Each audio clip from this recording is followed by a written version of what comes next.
এবারে কিছু গুরুত্বপূর্ণ খবরের দিকে। তবে শুরুতেই নজর রাখছি দিল্লি বিস্ফোরণ কাণ্ডে। সত্যি 2025টা বড়ই ভয়ঙ্কর। দেখুন, শুরুর দিকে পেহেলগাম হামলা এবং শেষের দিকে লালকেল্লা, এবং যে ক্ষতগুলো তৈরি হচ্ছে, ক্ষতগুলো সারার বা মিটে যাওয়ার আগেই এবং দিনকে দিন পরিস্থিতি ক্রমশই জটিল আকার ধারণ করছে। তবে নয়াদিল্লির লালকেল্লা সংলগ্ন ব্যস্ততম অঞ্চলে সোমবার সন্ধ্যায় যে ভয়াবহ বিস্ফোরণের ঘটনা ঘটেছিল, সেই ঘটনার তদন্ত এনআইএর কাছে হস্তান্তর করেছিল কেন্দ্রীয় সরকার। আর সেই ঘটনার তদন্তে একের পর এক যোগ উঠে আসছে। তবে এবারে যে যোগ উঠে আসছে তুরস্ক যোগ। দিল্লি বিস্ফোরণ কাণ্ডে তুরস্ক যোগ। কানপুর থেকে ফের গ্রেফতার 9 জঙ্গি। 200 আইডি বানিয়ে দেশের 10 জায়গায় বিস্ফোরণের ছক। এ নিয়ে জানবো বিস্তারিত। আমাদের সঙ্গে যুক্ত হয়ে গেছে প্রতিনিধি শেখ মনিরুল। মনিরুল, দিল্লি বিস্ফোরণ কাণ্ডে এবারে তুরস্ক যোগ, এই নিয়ে কি বলবে, কি জানতে পারছো? দেখো, প্রথমেই বলে রাখি, দিল্লি বিস্ফোরণ কাণ্ডে আজকে মহারাষ্ট্রের থানে থেকে ইব্রাহিম নামে একজনকে গ্রেপ্তার করা হয়েছে। তার বাড়িতে সকালবেলায় মুম্বাই পুলিশের এটিএস চিরুনি তল্লাশি চালায়। প্রায় 3 ঘন্টা ধরে থানের এই ইব্রাহিমের বাড়িতে তল্লাশি চলে। তল্লাশিতে তোমার হচ্ছে তার ল্যাপটপ, মোবাইল ফোনগুলো বাজেয়াপ্ত করে এবং ল্যাপটপ এবং মোবাইলে সন্দেহজনক তোমার নথি মেলার পরেই কিন্তু এই ইব্রাহিমকে আর দেরি করেনি, তড়িঘড়ি গ্রেপ্তার করে নিয়ে যায়।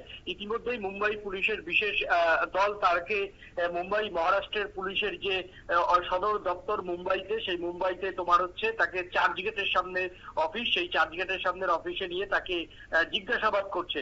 শুধু তারপরই জানা যাচ্ছে যে শুধু লালকেল্লার বাইরে নয়, দিল্লির একাধিক গুরুত্বপূর্ণ স্থানে হামলা চালানোই মূল লক্ষ্য ছিল এই কাণ্ডের যে মাস্টার মাইন্ড মুজাম্মিল।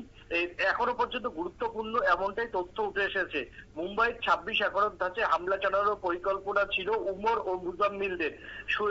সেই মতো শুধু দিল্লির লালকেল্লা নয়, একাধিক rail station, shopping mall, India Gate, Constitution Club ও গৌরী শঙ্কর মন্দির ছিল সন্দেহভাজন জঙ্গিদের নিশানায়। তদন্তকারীরা জানতে পেরেছেন অপারেশন সিন্দুরের পাল্টা নয়, জানুয়ারি মাস থেকেই ভারতের রাজধানীতে বড়সড় হামলার পরিকল্পনা করা হয়েছিল। ধৃত চিকিৎসক সন্দেহভাজন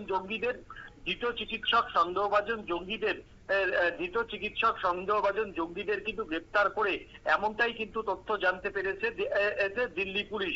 তবে সবকিছুকে চাপিয়ে এই মুহূর্তে দিল্লি পুলিশের যে বিশেষ দল যেটা জানতে পেরেছে, প্রায় 200টি শক্তিশালী আইডি বানানোর ছক ছিল ধৃতদের, এবং তারা রীতিমতোই ধৃত চিকিৎসক জঙ্গিদের সঙ্গে যোগাযোগ রাখত এবং জৈশ-ই মোহাম্মদের সর্বোচ্চ নেতৃত্বের সঙ্গে যোগাযোগ রাখত, এটা গোয়েন্দার এক প্রকার নিশ্চিত।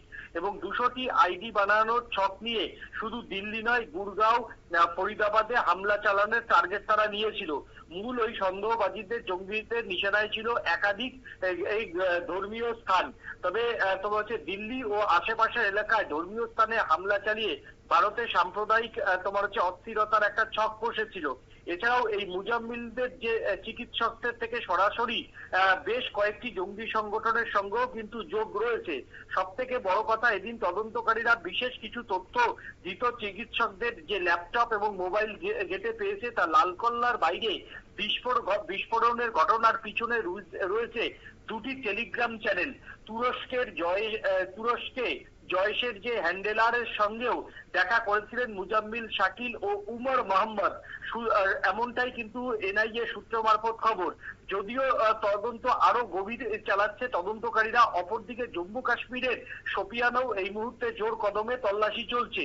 এই যে তুরস্কের জয়েশের যে হ্যান্ডেলার, সেই হ্যান্ডেলারের সঙ্গে এখন ভারতে দেখা হয়েছিল না ভারতের বাইরে কোথায় দেখা হয়েছিল, সেই নিয়ে কিন্তু ইতিমধ্যে বিদেশ দপ্তরের সঙ্গে কিন্তু যোগাযোগ করা হয়েছে।